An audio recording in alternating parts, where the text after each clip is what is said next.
నంద్యాల జిల్లా ఆళ్లగడ్డ పట్టణంలోని పాలసాగరం జిల్లా పరిషత్ ఉన్నత పాఠశాలలో గురువారం జాతీయ మహిళా దినోత్సవం భారత కోకిల మొట్టమొదటి మహిళా గవర్నర్ సరోజినీ నాయుడు జయంతి వేడుకలను నిర్వహించారు. అపుస్మ సంఘం ప్రెసిడెంట్ అమీర్ బాషా ఆధ్వర్యంలో సరోజినీ నాయుడు చిత్రపటానికి పూలమాలలు వేసి నివాళులర్పించారు. మహిళా స్వాతంత్ర సమర యోధురాలిగా దేశ స్వాతంత్ర్యం కోసం ఆమె విశేష కృషి చేశారని కొనియాడారు.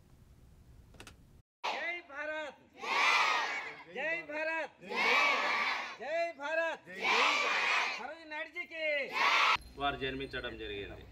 మరి ఈమె బహుముఖ ప్రజ్ఞాశాలి అని చెప్పవచ్చు. అంటే అనేక రంగాల్లో ఆరుదేరినటువంటి వ్యక్తి.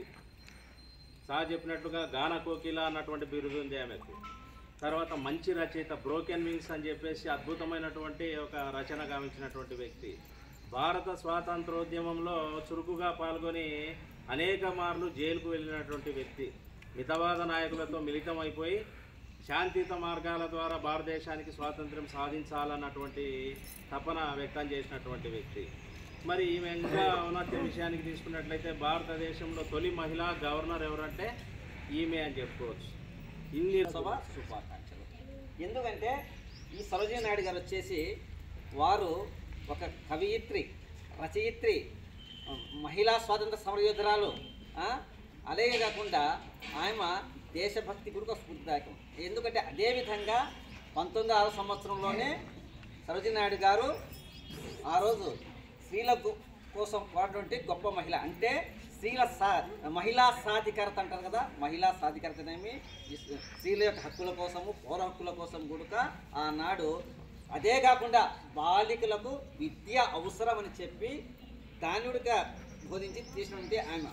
అదేవిధంగా కాకుండా ఆమె నాడు స్వాతంత్ర పోరాటంలో ఆమె యొక్క ఉపన్యాసాలు అయితేనేమి, ఆమె యొక్క సందేశం అయితేనేమి ఆ యొక్క ప్రజలలో బాగా దేశభక్తిలో స్ఫూర్తినిచ్చింది. ఎందుకంటే ఆమె గాంధీ మహాత్ముతో, అట్లా గోపాలకృష్ణ గోఖలేతో, రవీంద్రనాథ్ ఠాగూర్తో మంచి సత్సంబంధాలు ఉన్నాయి ఆమెకు.